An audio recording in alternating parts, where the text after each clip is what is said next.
I deserve a Fresca sponsorship.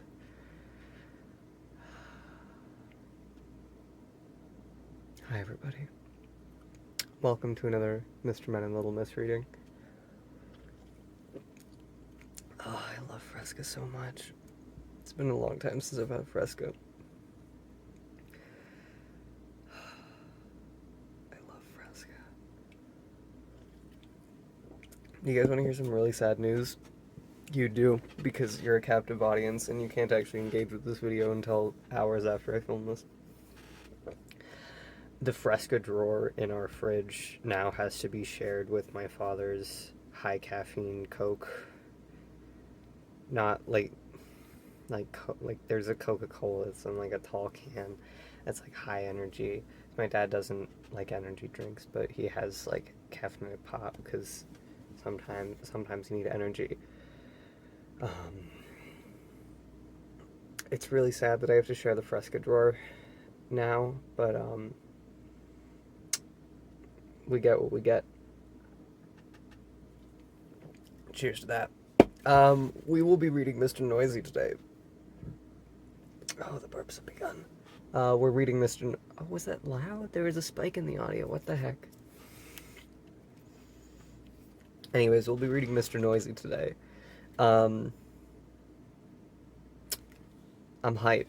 I'm hyped. This has been requested for quite some time by a longtime viewer of this series, so I am glad to do this.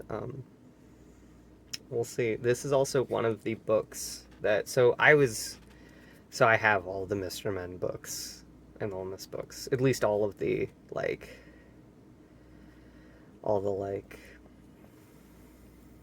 the main series ones. Not necessarily. I have a lot of the extra ones as well, but not necessarily all of them. I'd actually have to check on that.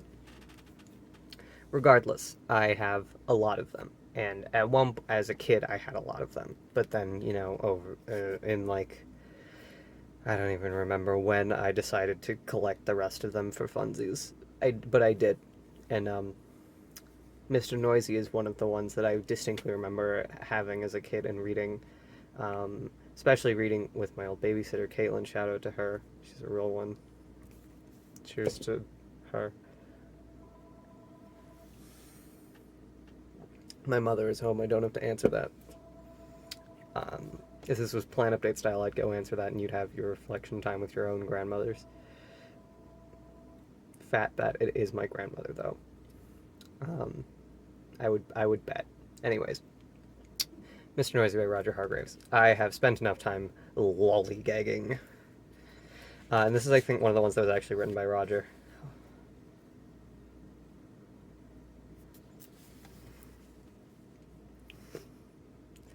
Mr. Noisy was a very, very noisy person indeed.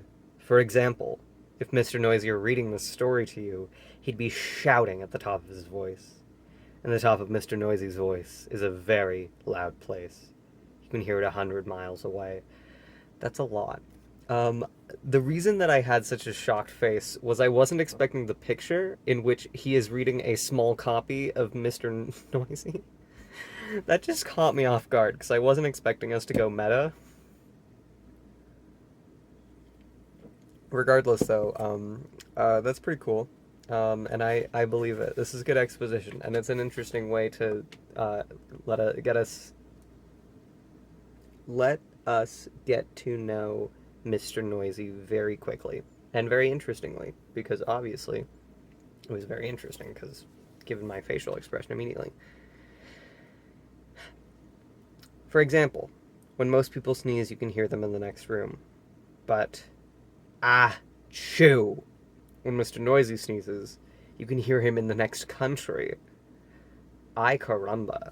That's a lot. Also, the whole page is his big old face, just achoo. Um,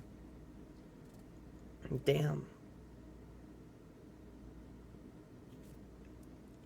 That's a lot. I think this man might actually be a hazard if people can hear him that far away. I'm concerned of like the hearing.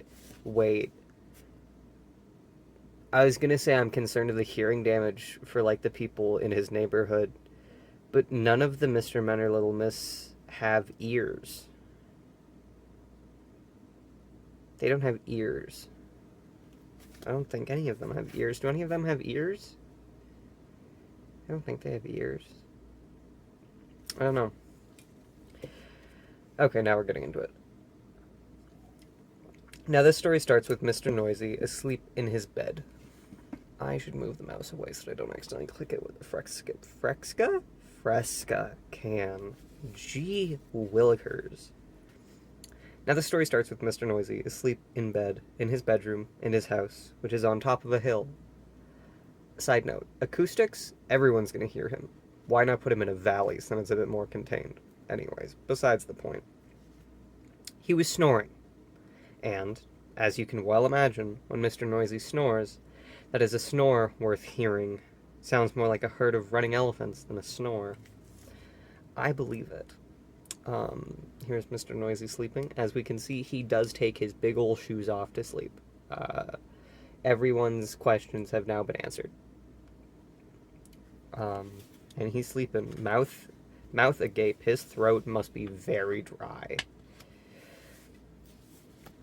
Then, Mr. Noisy's alarm clock went off. Mr. Noisy's alarm clock sounds like no other alarm clock in the world. Sounds more like a fire engine. Mr. Noisy woke up. And so, too, did all the people who lived in Wobbletown, which is at the bottom of Mr. Noisy's hill. I love Wobbletown. Can I please move to Wobbletown? Please? Please, can I move to Wobbletown? He's waking up at... I can't tell what... The hands are the exact same size. If I had to guess, he's waking up at...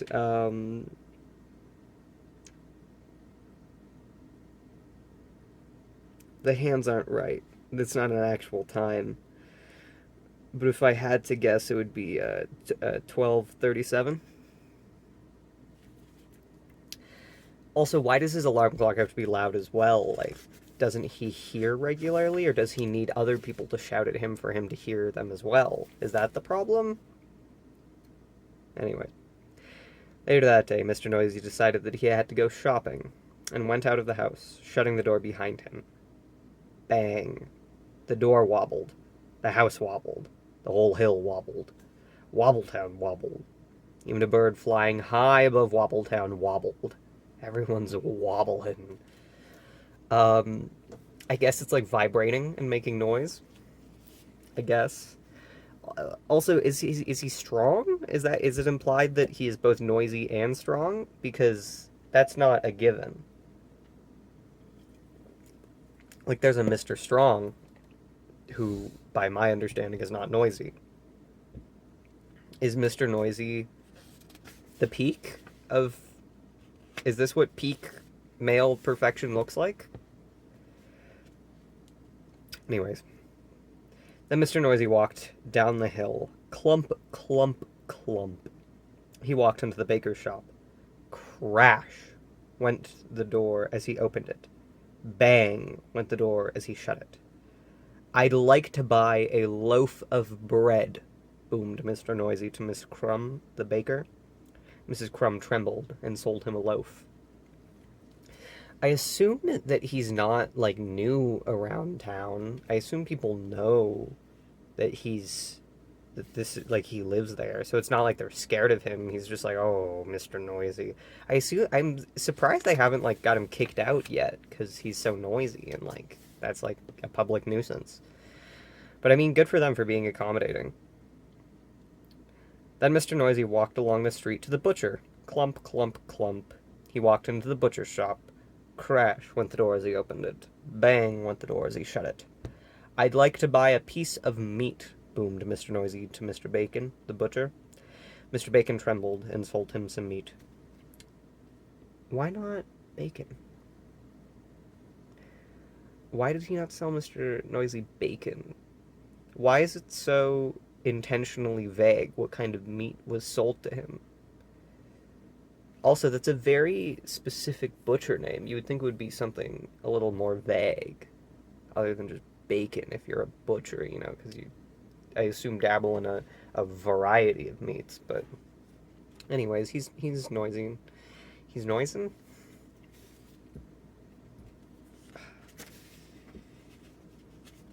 Anyways. Afterward, Mrs. Crumb met Mr. Bacon in the street. We really must do something about Mr. Noisy being so noisy, she said. Absolutely, replied Mr. Bacon. But what? I know, said Mrs. Crumb, and she whispered into Mr. Bacon's ear. Mr. Bacon smiled a small smile, which grew into a broad grin.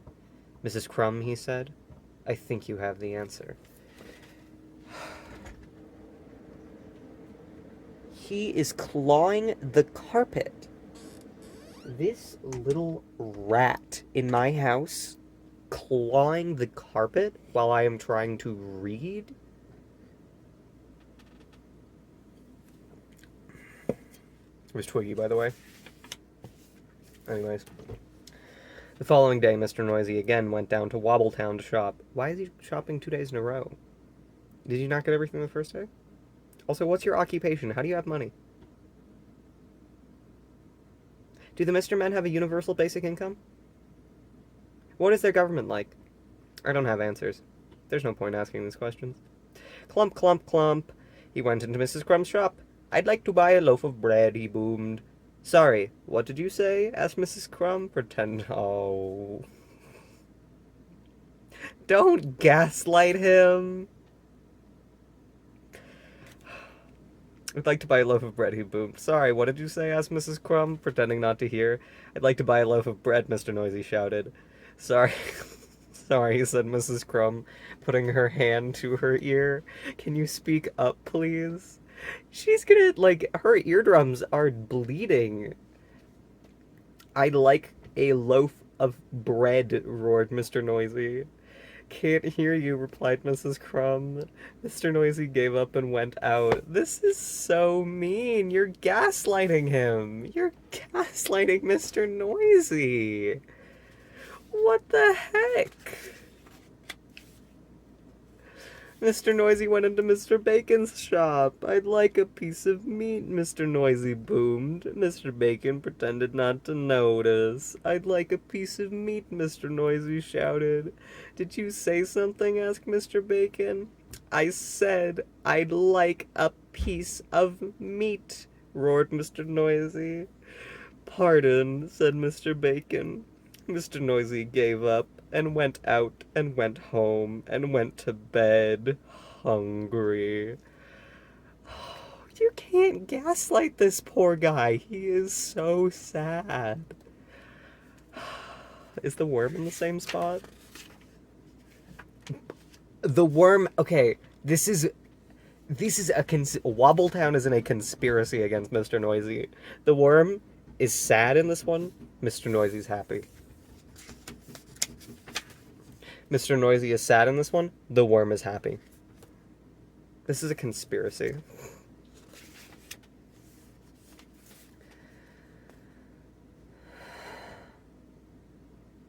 The next day, Mr. Noisy tried again. He went into Mrs. Crumb's shop. I'd like to buy a loaf of bread, he boomed. A what? Asked Mrs. Crumb. Mr. Noisy Mr. Noisy started shouting at the very top of his voice. A loaf of... And then he stopped. And then he thought. And then he said quietly, I'd like a loaf of bread, please, Mrs. Crumb. Mrs. Crumb smiled. Certainly, she said. Her little, children cover your ears, her little shit-eating grin. What the heck?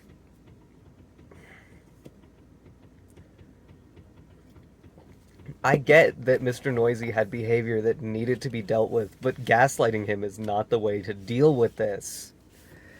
Then Mr. Noisy went into Mr. Bacon's shop.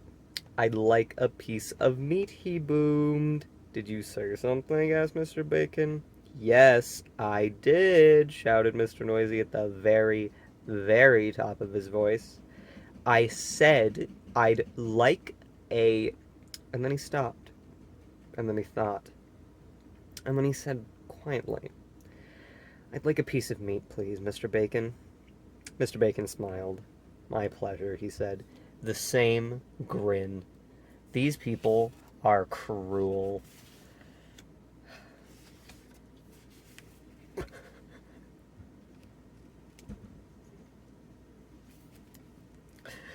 So, carrying his bread and his meat, Mr. Noisy set off home up the hill, clump, clump, clump.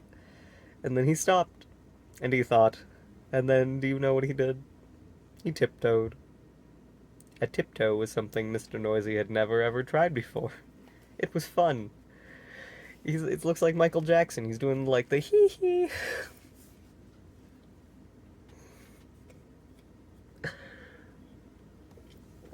What is going on?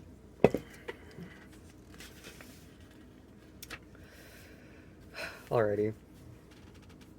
Mr. Noisy arrived at his front door.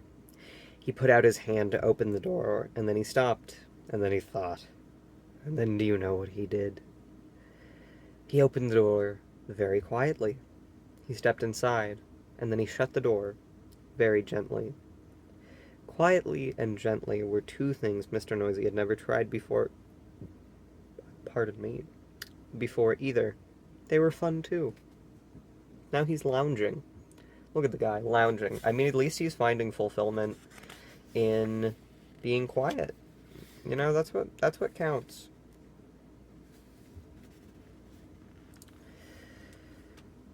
You ready? And do you know something? Mr. Noisy isn't as noisy as he used to be. And do you know something else? The people of Wobbletown are delighted, especially Mrs. Crumb and Mr. Bacon. And do you know something else? Do you know something else? Oh, I didn't show you the picture. I'm very sorry. I assume this is Mr. Noisy's house. Context clues can infer to us that this is Mr. Noisy's house. Tell me. Mr. Noisy has even learned how to whisper. That's it.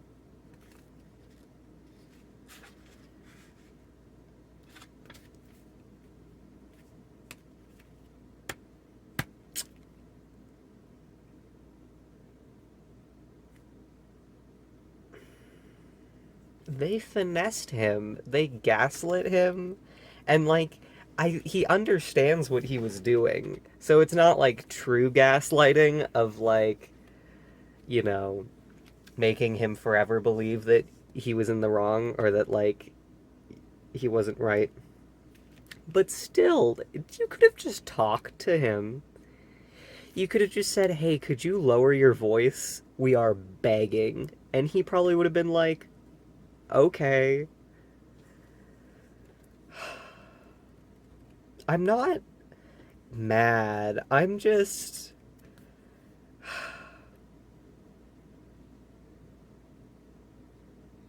Also, I can't see any ears. I'm looking at the back where it, like, shows all the ones printed before. Mr. Noise is actually pretty... Actually, later than I thought. He's, I'll save that fun fact for another time. Mr. Noise is actually 16th. I would have thought he would have been sooner, because he seems like one of the kind of, not flagship ones, but, like, fairly prominent. Interesting. Yeah, I'm not seeing any ears.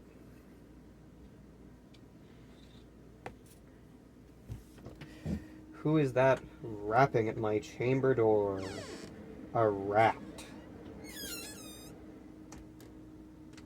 And he already walked away. He couldn't even make an appearance on camera. The audacity. Anyways. I have very little to say. They could have gone about that in so many other less passive-aggressive ways. But they didn't. Mrs. Crumb and Mr. Bacon decided, let us gaslight this man, let us girl boss him, let us gatekeep him. And it worked. That's the worst part. It worked. Or is that the best part? You decide, I guess. Who's the protagonist of this story? Who's the protagonist, do you think? Anyways. It's a cute little story. It definitely falls... I don't know. On the scale of, like, harmless to problematic to, like... I think it's, like, a triangle of, like... cute to harmless to problematic, or like, I don't know. Anyways, it's feathering a fine line. It's definitely not a Mr. Nobody kind of situation. I'm not like furious, but I'm definitely displeased in some capacity. But I mean, maybe that's what it's all about. Maybe this is the original Gaslight Gatekeep Girl Boss story. Maybe Mrs. Crumb is the original girl boss. I'm gonna leave you to think about that. Thank you so much for joining me today. I really hope you enjoyed story time today. Um, have a nice day, or morning, or afternoon, or evening, or night. I covered all my bases. Anyways, goodbye for now. Ta ta.